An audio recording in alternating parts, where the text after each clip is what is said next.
Seja bem-vindo ao canal Informação Cristã. Antes de continuar, deixe um like e inscreva-se no canal para continuar recebendo novos vídeos. Muito obrigado e que Deus te abençoe. Lucas capítulo 24, versículo 49, registra a seguinte expressão, palavras de Jesus: Eis que envio sobre vocês a promessa de meu Pai. Permaneçam, pois, na cidade, até que vocês sejam revestidos do poder que vem do alto. Amém? Permaneçam na cidade. Queridos, com base neste texto, eu gostaria de falar-lhes sobre símbolo de fracasso. Diga comigo, símbolo de fracasso. Os irmãos hão de convir, permita-me contextualizar. Muito bom ver as irmãs ali de Siriaê.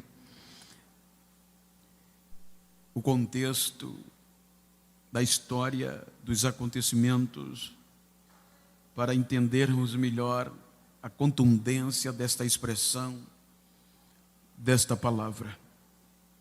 Quando nós analisamos o contexto, os irmãos hão de convir que diante da história, o ser humano, e na sua ótica, nas suas atitudes, sempre simbolizou o fracasso. Se nós observarmos o primeiro ser humano, a sua história culmina em fracasso, a ponto que no Gênesis capítulo 6, versículo 3, Deus diz, no original, na nossa versão está dizendo que o Espírito do Senhor não contenderá para sempre com o homem. Mas no original, ele diz que o Espírito de Deus não intercederá pelo homem, pois ele é carnal.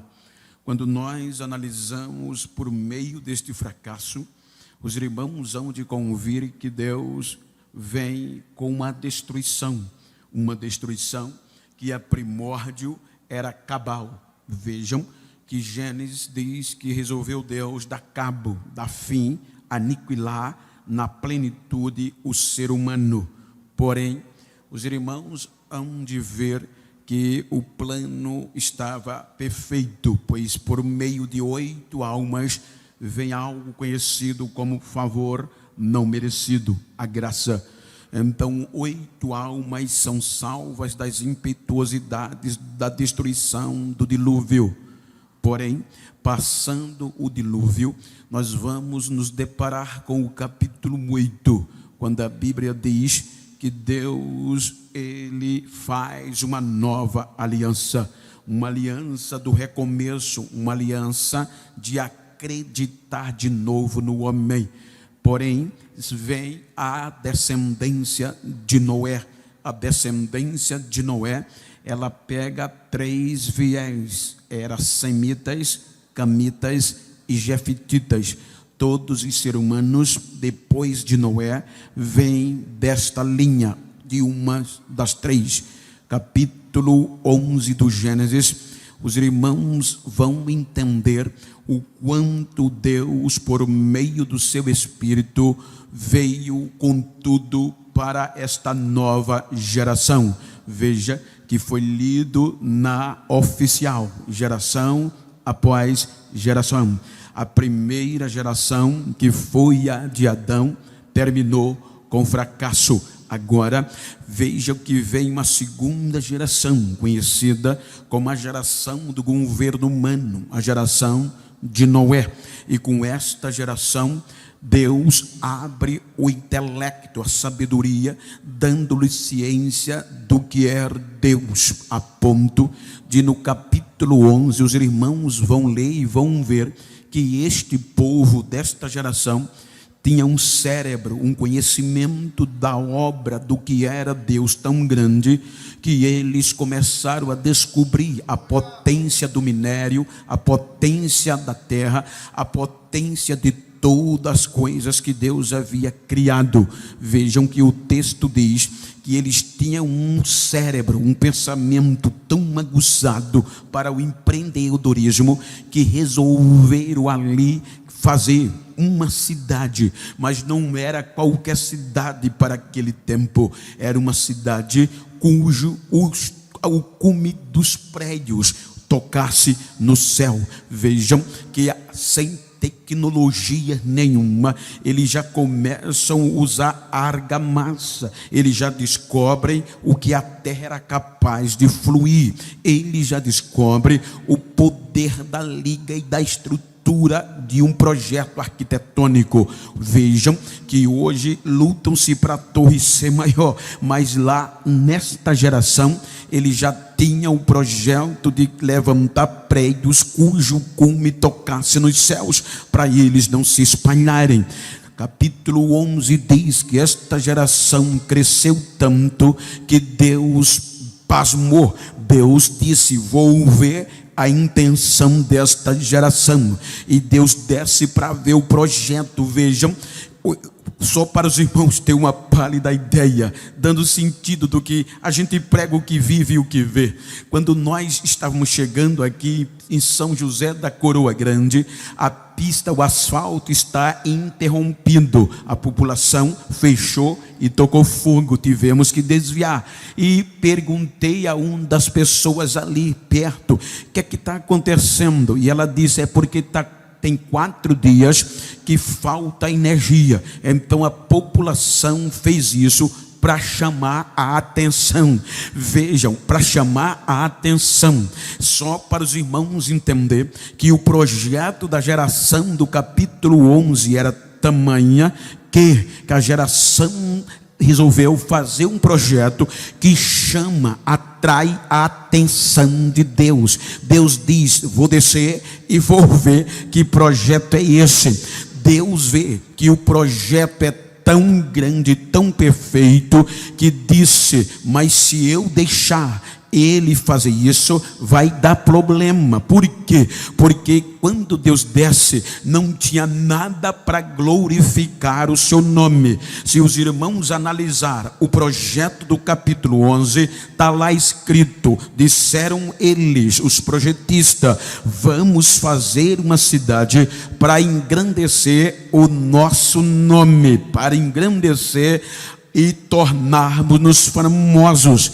Então olha o que é que Deus faz. Então a Bíblia diz que Deus desce e não vê nada no projeto para ele ser glorificado. Não tem um projeto de adoração, não tem um projeto de igreja, em tudo era para o engrandecimento do homem. Então Deus volta aos céus e, no contexto das entrelinhas, dá-se a entender que ele provoca uma reunião entre ele, o Filho e o Espírito Santo. Porque quem formou o homem, segundo Jó 33:4, foi o Espírito Santo. Então veja que na reunião Deus mostra a intenção deste projeto.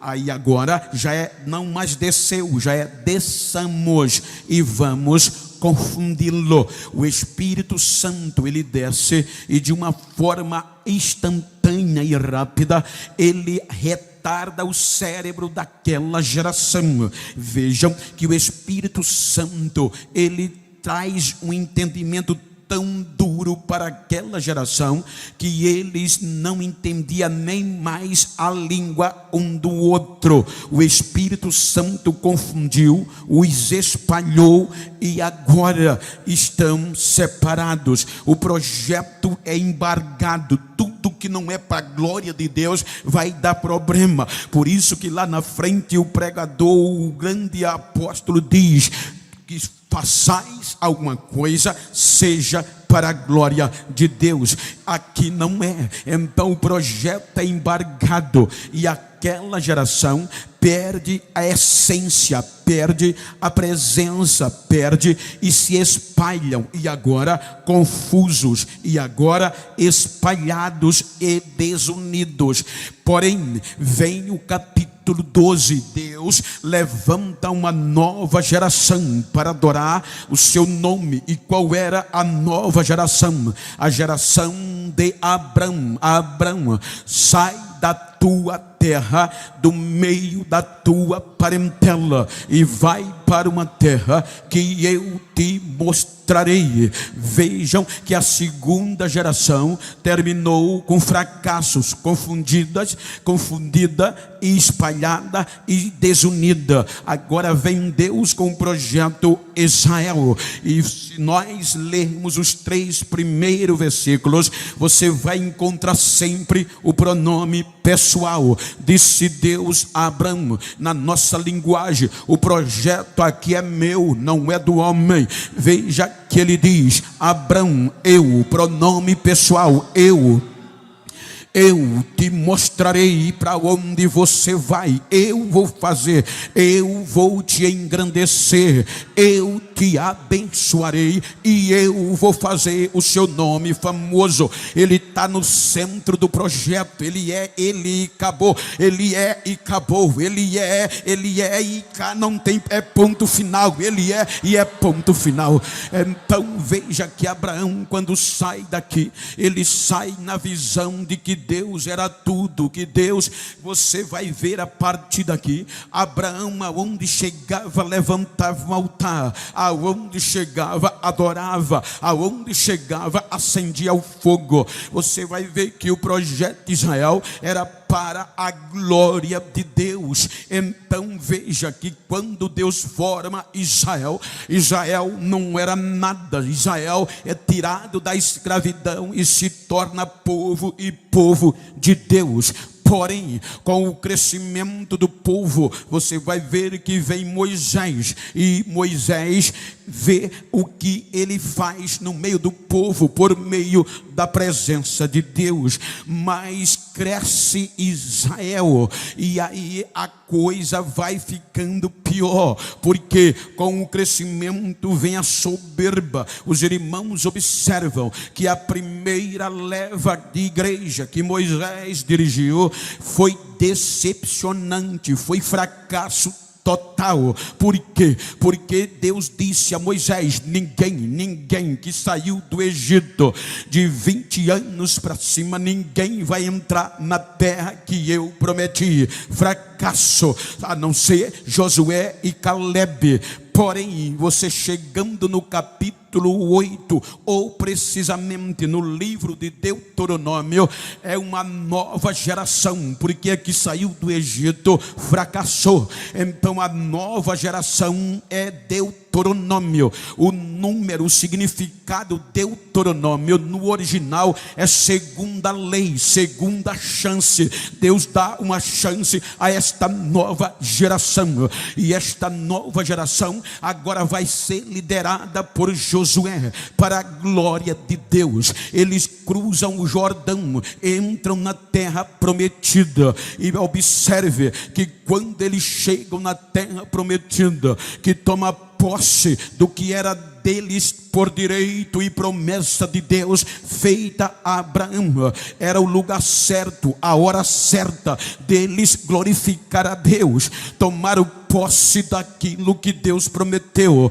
Mas veio o engrandecimento, o egoísmo, e o fracasso bateu na porta. Pois Juízes capítulo 2 diz que quando Josué morreu, e aquela geração de crentes comprometidos com a adoração e a glória de Deus levantou uma nova geração que não conhecia Deus e não tinha visto os seus feitos. Então esta nova geração guiou-se do jeito que queria. Em vez de dar glória a Deus, dava aos Baalins e a outros deuses. Não levar em conta o passado e a história daquilo que os seus pais viveram. Então os irmãos observam que esta geração daqui, ela vai terminar no capítulo 5 do primeiro livro de Samuel como fracasso. De qual maneira? E acabou, a arca foi tomada pelos filisteus.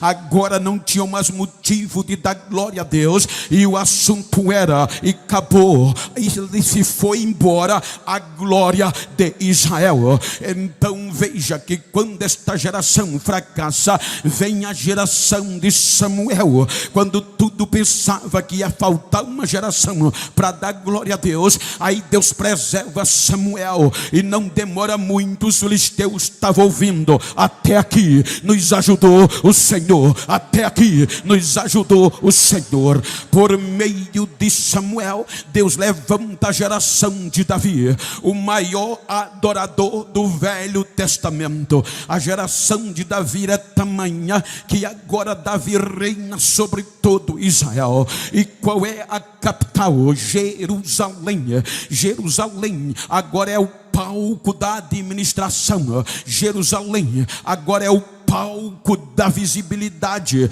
Então, por meio de Davi, a arca volta para onde? A arca não volta para Hebron, a arca vem para Jerusalém. E Jerusalém é o lugar certo de dar glórias a Deus e de adorar o seu nome. Então Davi queria levantar um santuário. Para quê? Para que esta glória fosse manifestada de forma absoluta, mas era sanguinário. Aí Deus disse: não vai ser por suas mãos. Jerusalém agora pega fama e respeito pelo reino de Davi.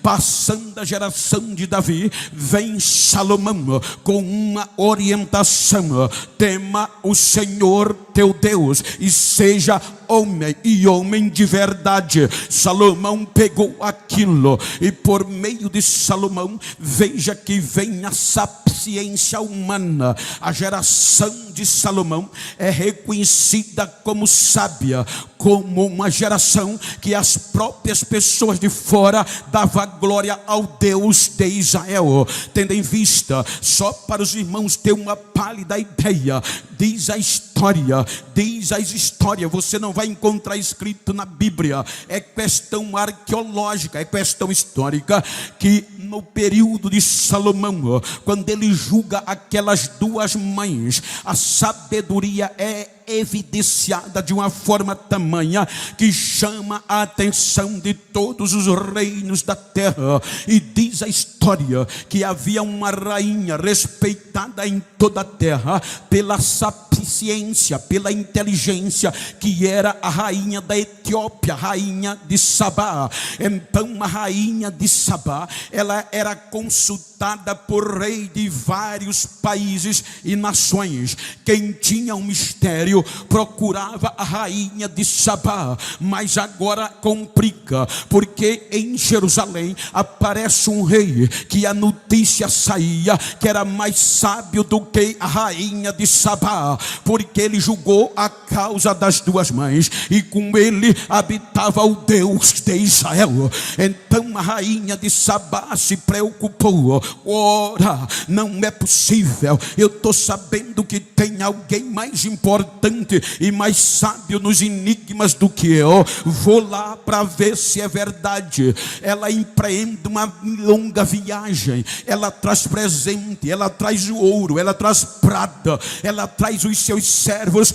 Para onde? Para Jerusalém, o centro das atenções. Quando ela chega em Jerusalém, só em ver os vestimentos dos empregados do palácio, ela já fica pasma, com o olho arregalado. É convidada para comer. Quando ela vê o alimento e a quantidade de alimento que os servos de Salomão comia, ela já vai ficando nervosa. Marca uma audiência com Salomão, e na audiência, quero acreditar, ela preenche a sua agenda, Toniel, com os enigmas para ver que Salomão sabia mesmo e era sábio. Então Então, quando ela vai ser atendida pelo Salomão, a Bíblia diz, está escrito, que não ficou de todos os enigmas, de toda pergunta que ela fez a Salomão, não ficou uma que ele não deu resposta.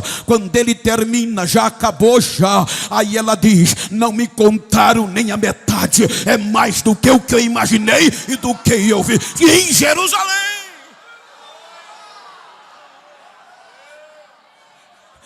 a geração de Salomão cresceu. A geração de Salomão cresceu. Aí vem o templo.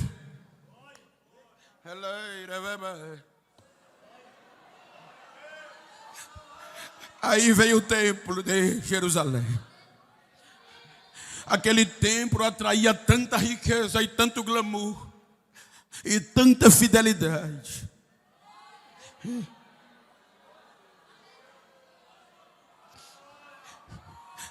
Que você vai ler em 2 Crônicas 7, que o próprio Deus ratificou, o próprio Deus determinou aquele lugar como a sua casa. Ele disse na oração, na visão que Salomão teve, resposta a Salomão, que ele se agradou daquele lugar, e ele ia habitar ali. Ele disse: o meu povo que se chama pelo meu nome, ou seja, esta geração que foi levantada para me adorar, independente do momento e da crise, quando ele se humilhar, orar e se converter dos seus maus caminhos, eu ouvirei as orações que serão feitas neste lugar.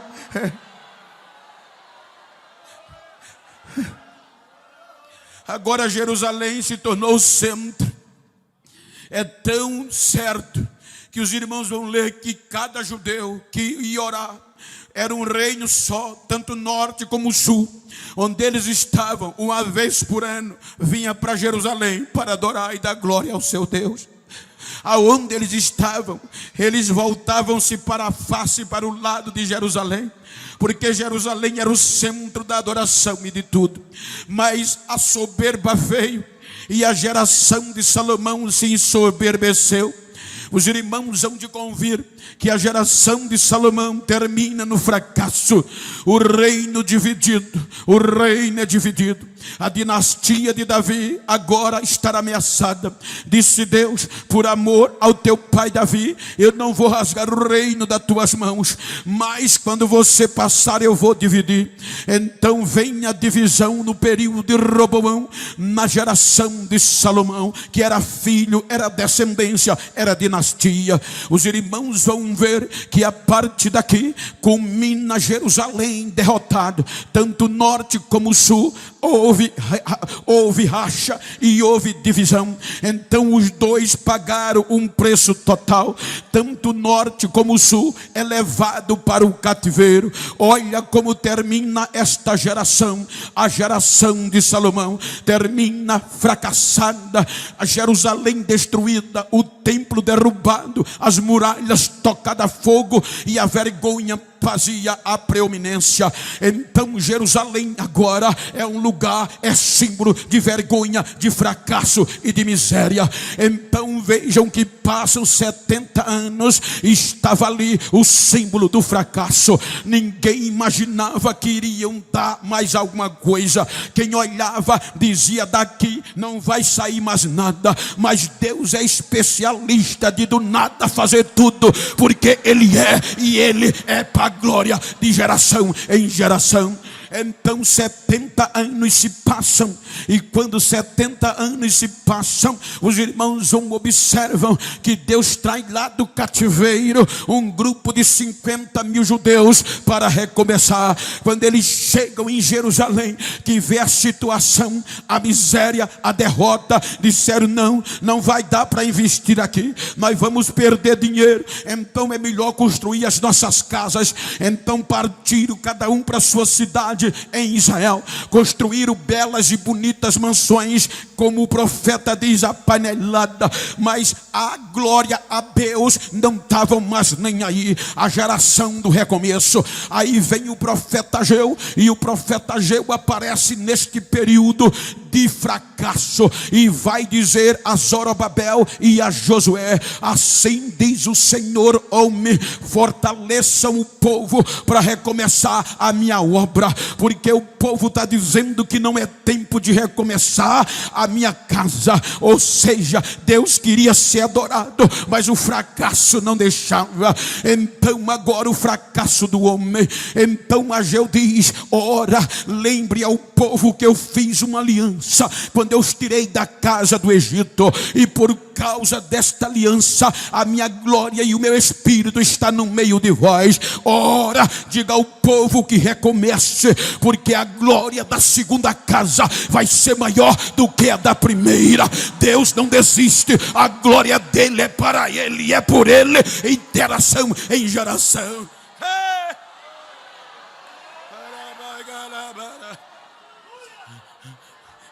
Mas Jerusalém não foi mais aos meus. Veja que os profetas que vieram, Zacarias, reclamação. Malaquias, a coisa ficou tão feia que Malaquias é um dos mais duros. Até as ofertas não eram mais originais.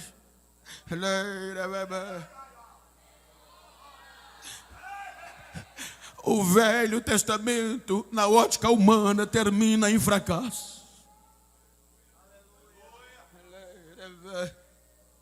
Aí Deus se cala por um período de 400 anos. Imagina uma igreja sem Deus, 400 anos.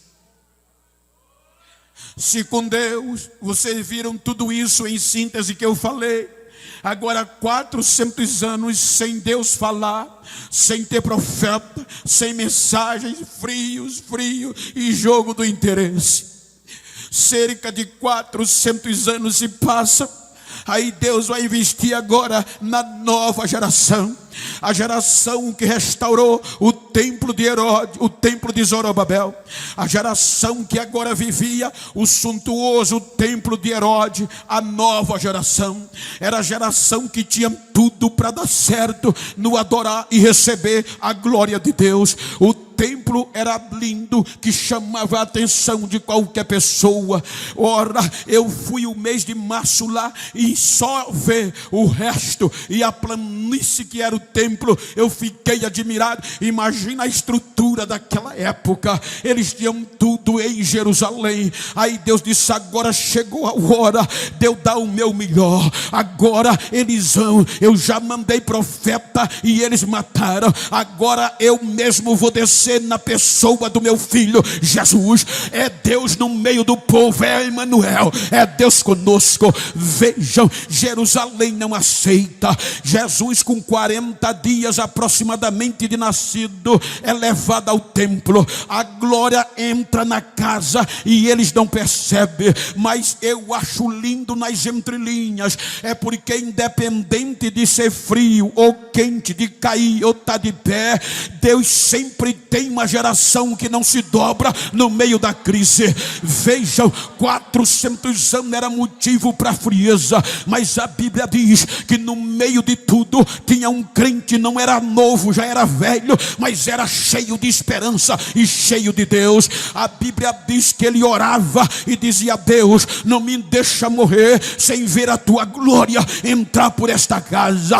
Aí o Espírito Santo veio a ele e disse a ele: você não vai morrer enquanto não vê a glória entrar nessa casa. Aí diz Lucas que com 40 dias a purificação de Maria, depois da purificação ela pega o bebê e vai levar para o templo. Aonde era o lugar certo? Jerusalém. Aonde era o templo certo? O templo em Jerusalém. Jerusalém era o centro de tudo, adoração, economia, política, justiça, era Jerusalém. Então a glória vai no braço de Maria, a glória que ia sacudir mais do que o templo de Salomão, era o próprio Deus na pessoa de Jesus. Quando a criança entra no templo, os que tinham direito de reconhecer não valorizaram. Então a Bíblia diz, Lucas, que impulsionado, impelido pelo Espírito, aquele crente chamado Simeão disse: hoje eu vou para o culto, o Espírito Santo está me tocando para ir para o culto.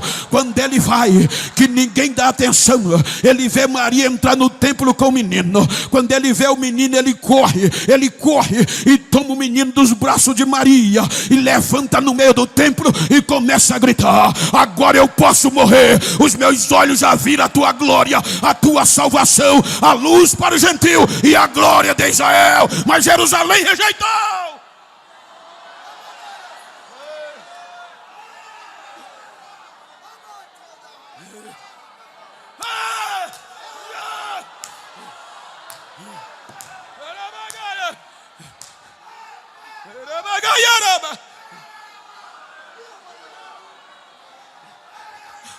Jerusalém rejeitou.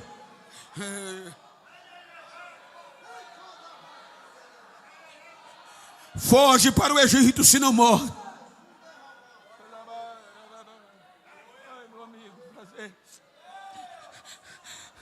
Volta do Egito, mas não vai para Jerusalém.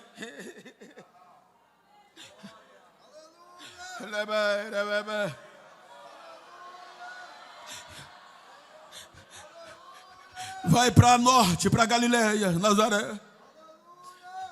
Com 12 anos de idade, ele vem para o templo e mais uma vez é rejeitado. Os escribas disseram: que menino é esse? Que menino sábio? Ele é de Nazaré. Então esquece, não vale nada não, porque de lá não vem nada que preste.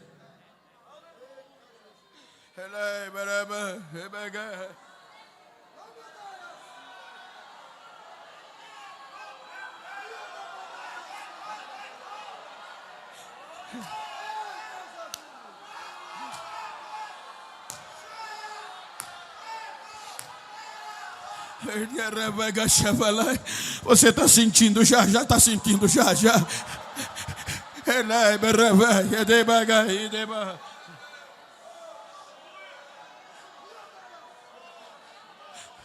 Eles não aceitam.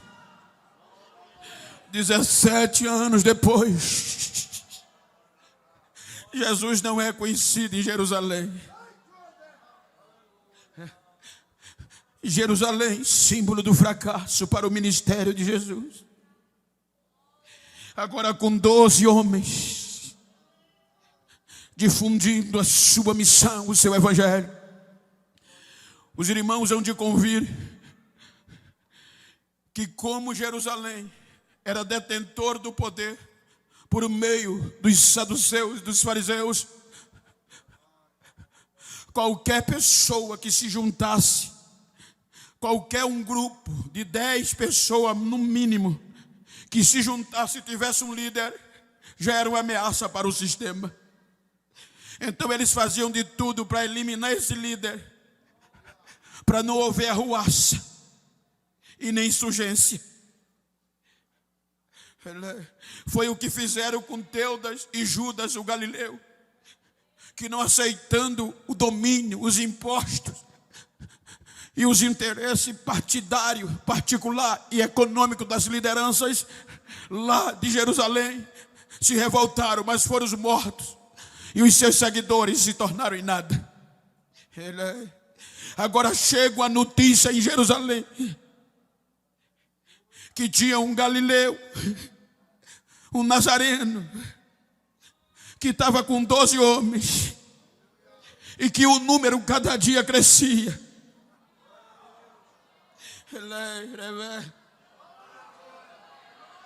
E o que era pior era que por meio dele estava acontecendo coisas que não se via nem em todo o Velho Testamento. nem na lei, nem nos salmos, nem nos profetas estava acontecendo. Porque a notícia em Jerusalém chegava dizendo: o número de gente, de seguidor está crescendo, e se deixar nós vamos perder o cargo. Mas o que é que ele está fazendo? Por onde ele está passando está acontecendo milagres. O coxo está levantando, o paralítico está correndo, o cego está enxergando. Agora já não são mais 12, são multidões.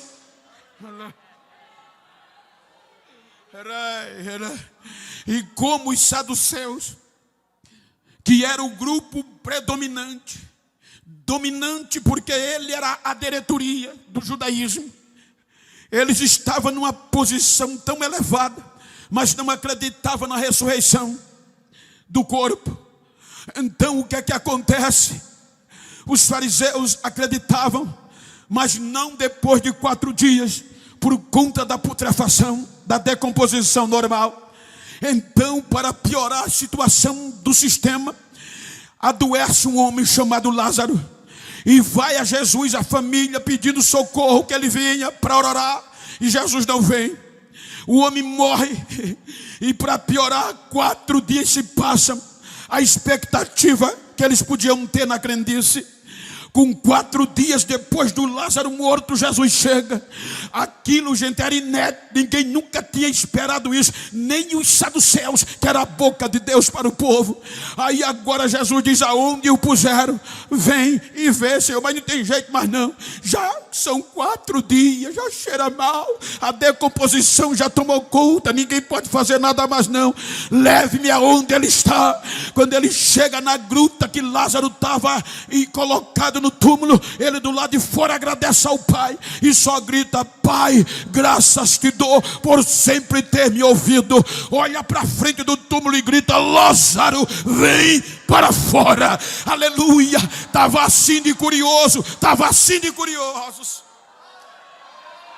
A Bíblia diz que Lázaro vem.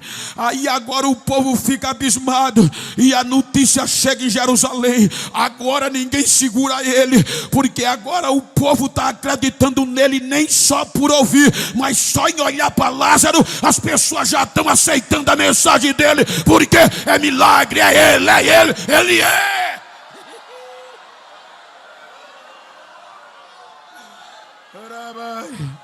Tudo fora de Jerusalém.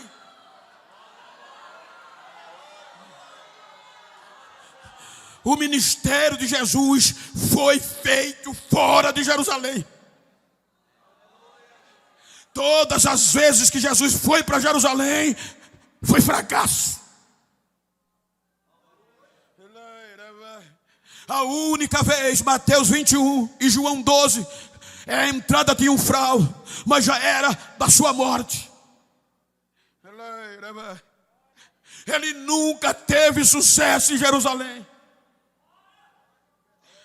E os discípulos viam isso. Jerusalém, para eles, era símbolo do fracasso.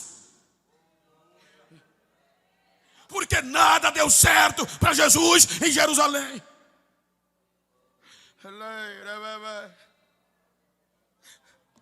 Então juntou o poder religioso, o poder jurídico, que era o sinédrio, o poder acadêmico, os escribas, e o poder econômico para matá-lo. Porque matando ele, ia fazer como fizeram com Judas e Teudas. Aquele povinho que seguia ele se tornaria nada.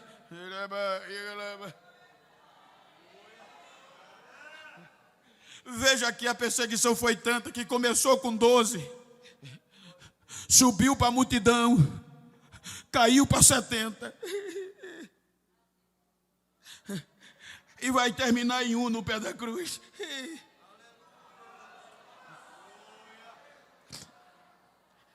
O plano foi tão bem feito que ele vai para Jerusalém para ser morto.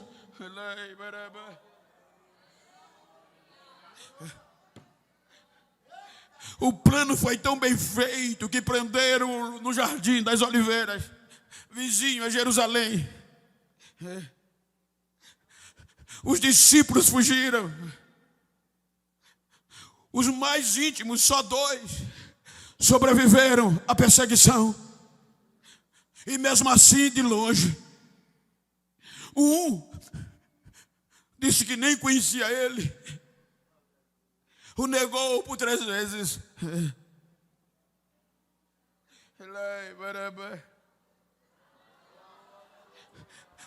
Jerusalém, para quem seguia Jesus, era símbolo de fracasso, porque nada deu certo em Jerusalém. Agora ele morre, e não foi só morrer, foi morte de cruz.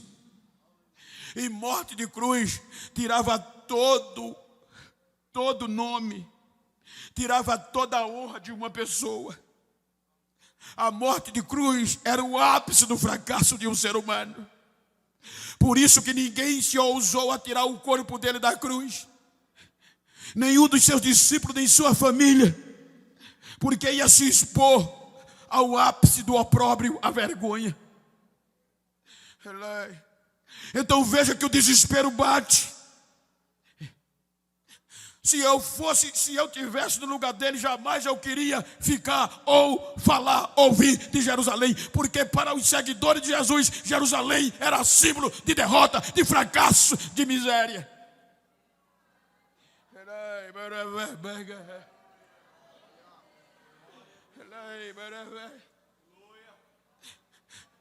Coloca-o no túmulo.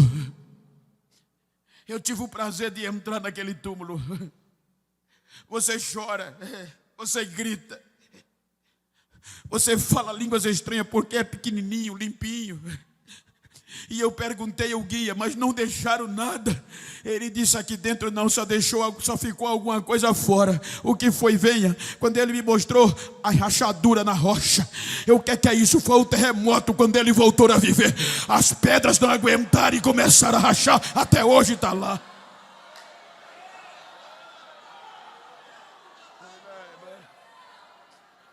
Mas veja que o desespero bate de uma forma tão grande que os discípulos desistiram.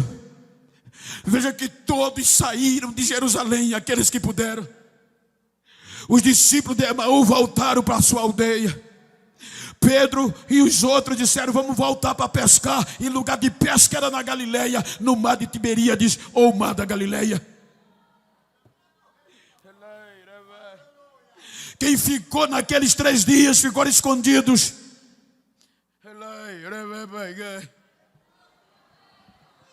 Algumas mulheres, lideradas por Maria Madalena, disseram: vamos embalsamar o corpo dele. Quando chegaram lá, o túmulo estava vazio.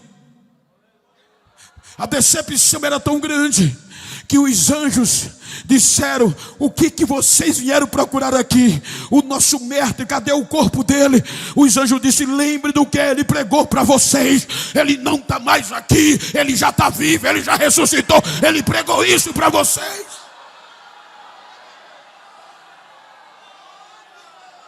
Mas a decepção era tamanha em Jerusalém que não dava para nem os anjos convenceram. Veja que João capítulo 20 diz que elas saíram para fora em desespero, chorando. Aí vê, e os anjos dizem: vocês não podem chorar. Por que vocês estão chorando? Porque roubaram o corpo do nosso Senhor. Ela vê um homem passando, achou que era o jardineiro. Moço, foi o Senhor que o levou. Diga-me onde puseste, que eu vou buscar. Aí Jesus, voltando-se, olha e diz: Maria. Não me toque, Maria, eu ainda não subi para o meu Pai. Vá e diga aos seus irmãos e meus irmãos que eu vou encontrar eles na Galileia. Eu vou encontrar eles na Galileia. Diga a ele que me aguarde, que eu estou vivo e eu vou para lá.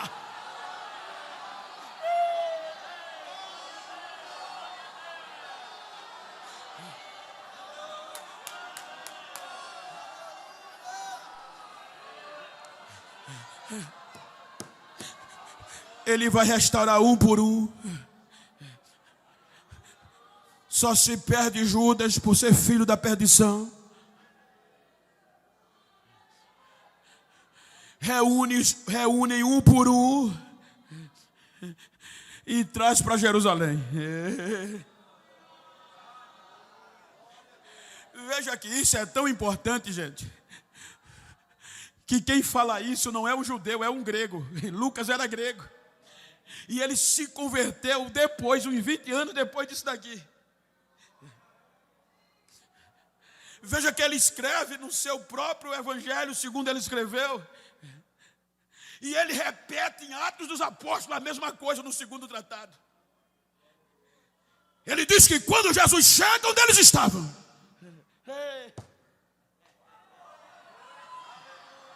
Na ótica humana, isso era impossível, gente. Ele diz: eu vou enviar a promessa do meu Pai.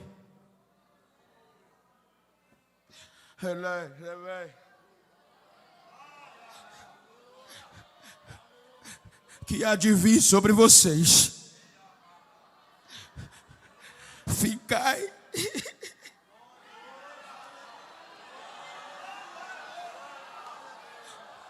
O lugar mais improvável do projeto dar certo. O lugar do fracasso, o lugar da vergonha, o lugar da queda, o lugar da morte. Aqui nunca deu certo. Ficai em Jerusalém. Até que do alto seja revestido de poder. Olha para quem está ao teu lado, diga: esse negócio começou no lugar da queda, no lugar da vergonha, no lugar do fracasso.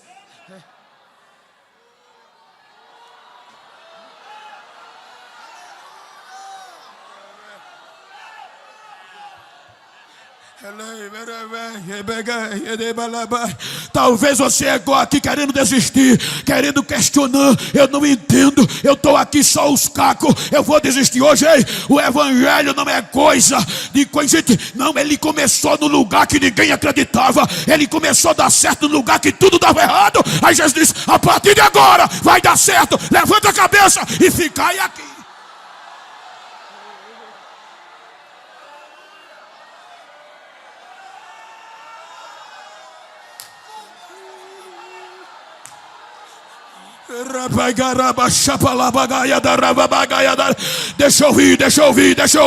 Deixa eu ouvir a geração da adoração, deixa eu ouvir.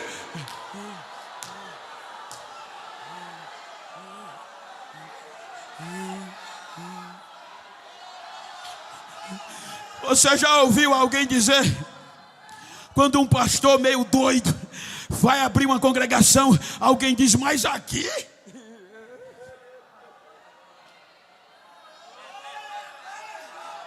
Já começou assim esse negócio de evangelho, gente.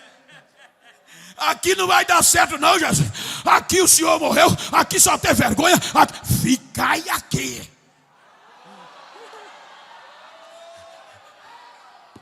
Agora olha que coisa linda. Ele vai para o Pai. 40 dias depois ele sobe. Quando ele chega no céu é condecorado. Senta à direita do poder. E diz: Pai, eu disse a ele que o Senhor ia enviar o Consolador. Mas diferente, Pai. Porque no Antigo Testamento o Espírito Santo descia e voltava. Jesus disse: mas eu prometi a eles que agora ele vai e vai ficar com eles.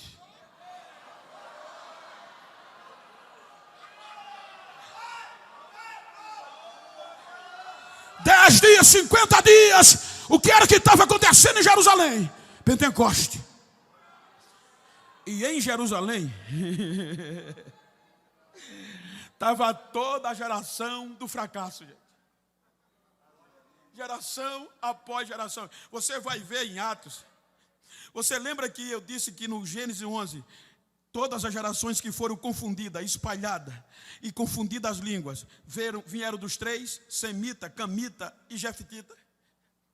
Então Atos, Lucas vai dizer no segundo tratado, que estava habitando ou estavam em Jerusalém varões de toda parte do mundo debaixo do céu, varões piedosos, representante de todas as gerações fracassadas, estavam em Jerusalém.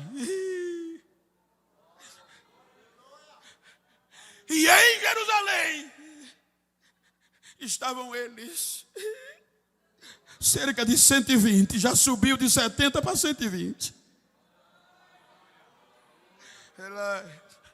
Aí o pai diz: desce o Espírito Santo. O Espírito Santo vem.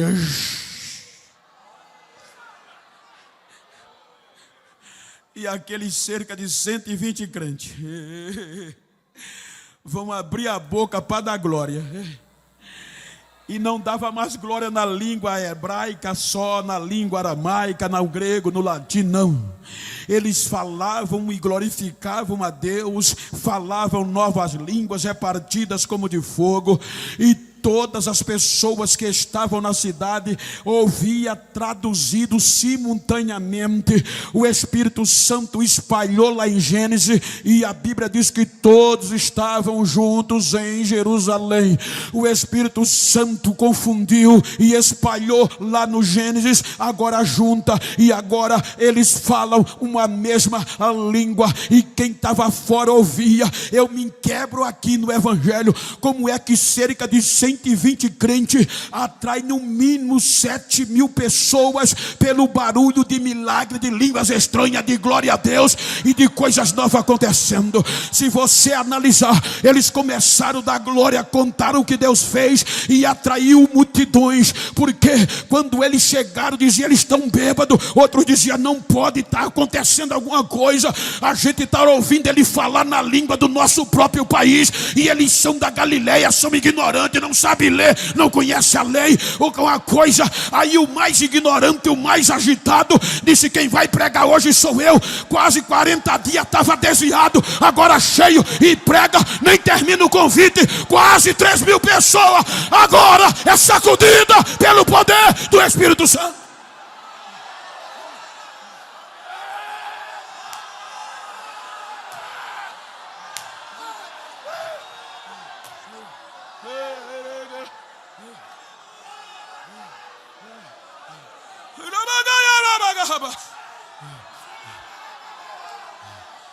A geração da glória toca fogo em Jerusalém. Aí junta o poder religioso, o poder da justiça pelo sinédrio, o poder acadêmico pelos escribas e o poder econômico. Quer acabar com esta geração. E do outro lado tinha cerca de 120 crentes, cheio do poder de Deus, dando glória a Deus, sem dinheiro, sem representante político, sem ninguém importante, sem advogado. A gente não para, a gente não para. Agora a gente tem, pode fazer muito mais ainda.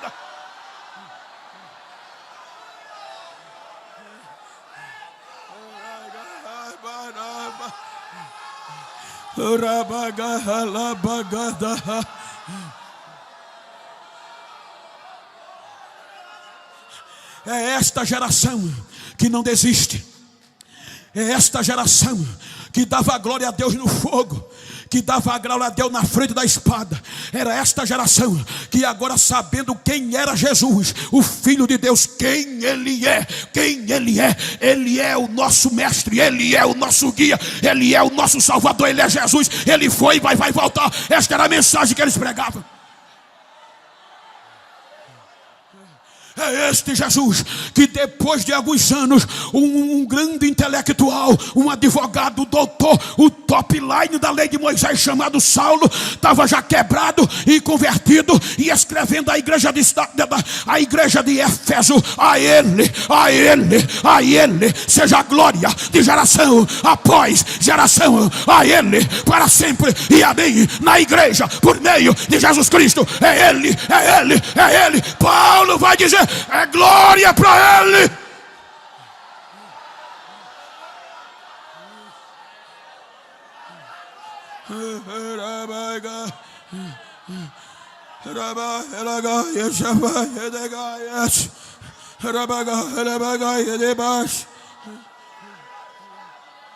É este evangelho, é este Jesus que entra na Europa, converte Lídia, uma asiática empresária.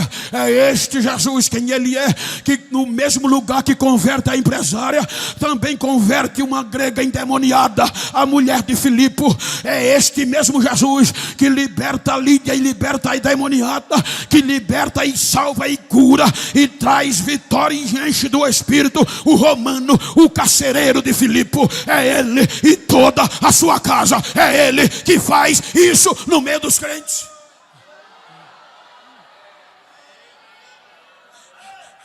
A partir daqui não teve mais fracasso.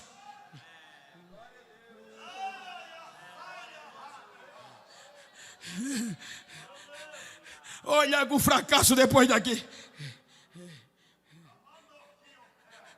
Então diz para quem está ao teu lado: fica tranquilo, desanima não, para não, porque esse negócio começou no lugar do fracasso, no lugar da vergonha.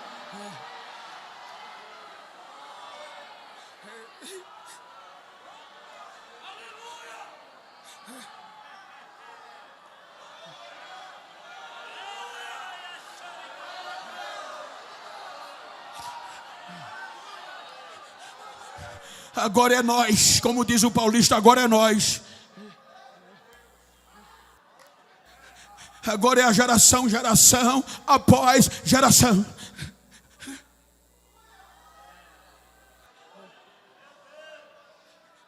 Para nós estarmos aqui, muitas gerações sofreram, mas não pararam.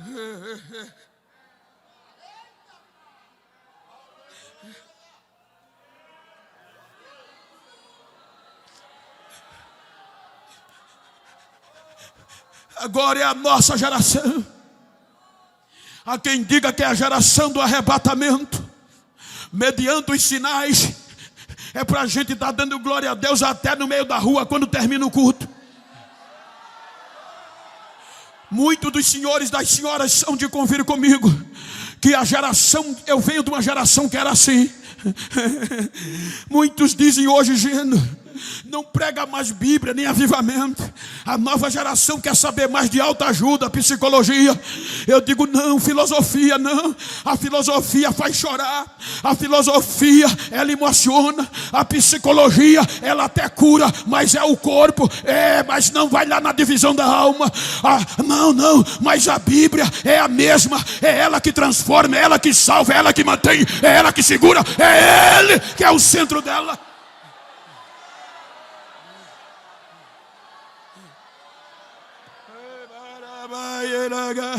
Veio a pandemia, o maior desafio da nossa geração.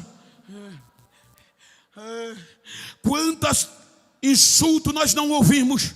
Cadê vocês agora, crentes? Crentes ligavam para mim chorando: pastor, o que vai ser da igreja agora?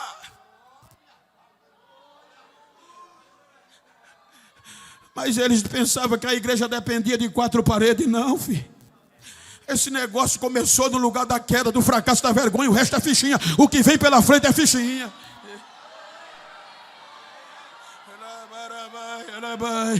Mas também quantas vezes a gente não recebia ligação de crente falando línguas estranhas na live, pelo telefone, e quem pensava, ora, muitas pessoas queridas morreram, muitas empresas fecharam a porta, muitas indústrias fecharam a porta, mas a Assembleia de Deus está de pé, dando glória a Deus, aleluia, e fazendo barulho. Olha nós aqui!